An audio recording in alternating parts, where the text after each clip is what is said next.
You're listening to Garden Master Ken Lain and the Top 10 Gardener Podcast. Welcome to the Top 10 Garden Show.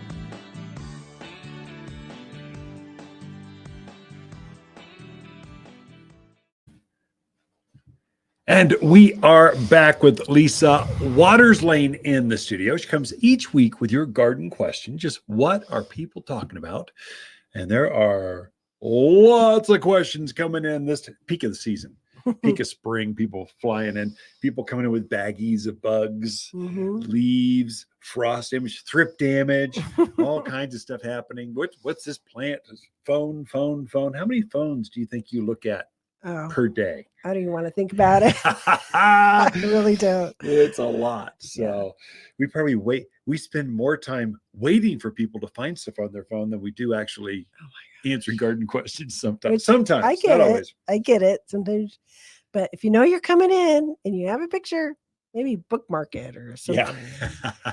So this is about questions. So Lisa's here to kind of field some of your questions. And I had an Earth Day event in Prescott Valley. We had like 120 kids out there. Well, that's fun. They were from first grade to eighth grade. Wow. So teenagers to first graders keep their attention. Look, squirrels. To teenagers, just try to get them to say something and everything in between. So I got them all engaged because I said, listen, if you can stump me, I can't answer one of your questions, garden questions, I'll give you a flower. So now all the seventh graders were totally engaged. Anyway, it was fun activity. Prescott Valley did a great job with their Earth Day event on Monday. So fun stuff. Well, good. Glad you did that. But yeah, we do have questions. Our first one is from Mike. So he wants to grow a few tomatoes and peppers in containers. Wants to know what size container do you recommend? Sure. And also what soil, what additives, what's the best way to grow those guys in containers? Yeah. This is super easy, Mike. This is super easy. Go at least 12 inches, maybe 14. And you want to be at least 12 inches deep because tomatoes like a lot of soil. They like deep soil.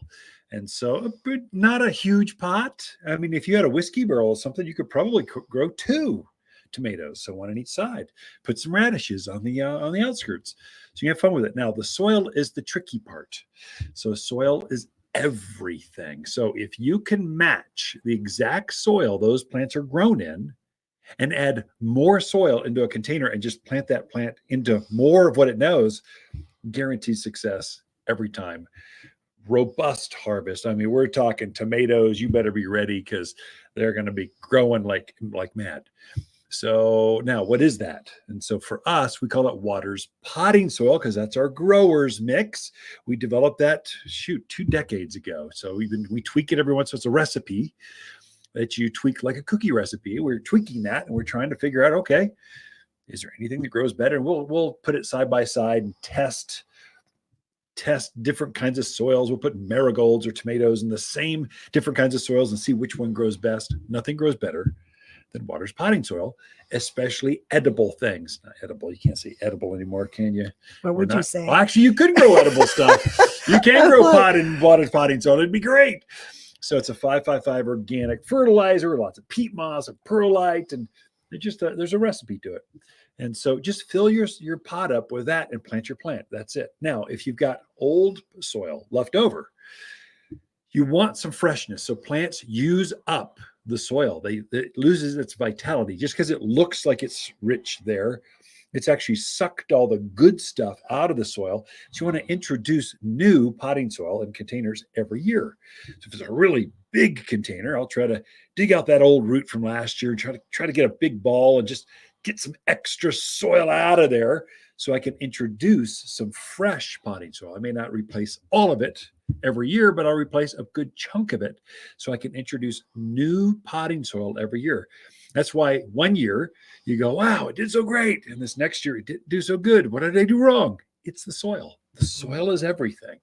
Now, when you go over to Depot and Lowe's and the box stores and the marts and you're going to see a wall of confusion. There's so many kinds of soil. They got rose soil and container soil and pot soil and filled bed soil. And it's crazy. You really want a good Potting soil it's made for pots to fill up, and that's a grower's mix. Or if you can find the grower, find out who grew it, and then ask them if they've got some extra soil. Of course, that's all we have here. So that's what we sell. But water's potting soil, fill it up. Now, the other thing you'll get confused. You'll do your homework, go do that internet search, and you will be dumbfounded by the advice. Don't go to TikTok or Reels or some of these others, or they'll just confuse you. Fill up the bottom with Coke cans or water bottles or all kinds of stuff. Don't do any of that. The more soil you have in there, the better, the more robust, the easier it is to keep that plant watered in the heat of summer. The soil is like a big sponge. It holds the nutrients and the moisture, and you want as much of it as possible. And but the roots don't go down that deep, but the water does, and the plant will actually wick that water back up to its roots. Water can go up against gravity if that plant wants it. It's like a straw, just sucks it right up to the top. So I'd say don't put styrofoam peanuts. That's just environmentally wrong in so many ways. Don't put Coke cans and all these other mythical things they tell you to do. Just put soil from the top, about an inch from the top, all the way down, plant your tomato and watch them grow. There you go. Any other additives, gypsum, yada, yada? For potting, for a container, no. In the ground, yes. Now, is there a fertilizer you could use? If you're using flower power every couple of weeks with potting soil, you're going to have tomatoes the size of your fist. They're going to go crazy. So we could talk fertilizers later. Again, our potting soil, if you're doing ours, Mike, I assume you are because you're asking us the questions. It's got you covered for about the first 3-4 weeks because we put a natural organic fertilizer in the soil because we're trying to stabilize it. But then the plants will run out. They'll use it. Then they're going, oh, it's growing so fast. Now what's going on? Hit it with flower power, and man, it will take off. I mean, just immediate, like that day, it'll start taking off again. Okay. I think we covered that one. Yeah, too much. That was this weekend's article too. So, well, we have another one that's kind of related, but not. So Ellen was in. She saw a bunch of our beautiful rose trees that we just got in, and they are spectacular. She wants to know, will they grow in a pot? And if so, do you have to do anything special in the winter with them? That's actually a great question. So yes, they grow great in a container. I'd say bigger than a tomato-sized pot. So you're probably 14, 16 inch.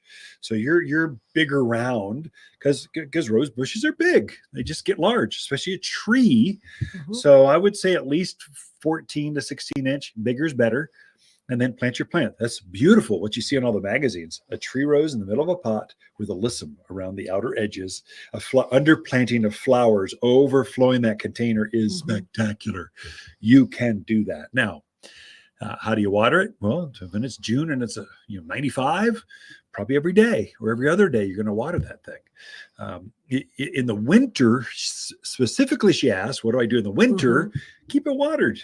Don't let the plant go dry as long as the plant is moist. So an insider tip, just like this is Ken and Lisa, we're just your friends, neighbors. We're just working for us. We have over 50 pots.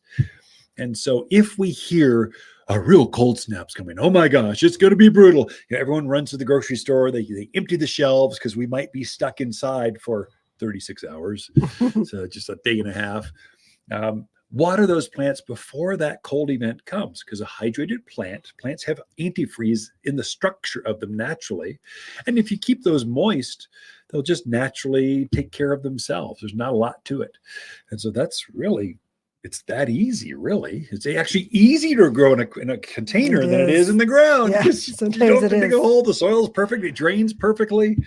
It's great stuff. So the roses are here at Waters Garden Center. We're kind of famous for our roses, tree roses, couple sizes, several hundreds of roses came in and more to come.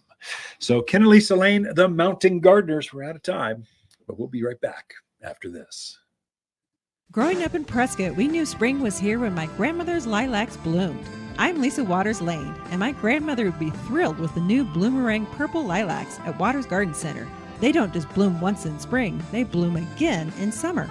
Mine bloomed 3 times last year, making spring last well into fall. Come check out all the heavenly new sights and scents that are making this spring the most beautiful ever. Lilacs like Grandma used to grow and better.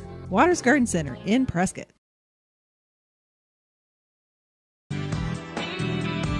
You're listening to Ken Lain, aka the Top 10 Gardener. Ken can be found throughout the week in Prescott at Waters Family Garden Center. Listen daily as he answers the top 10 questions of the week, streaming on Apple, Google, Spotify, or wherever you download your podcasts.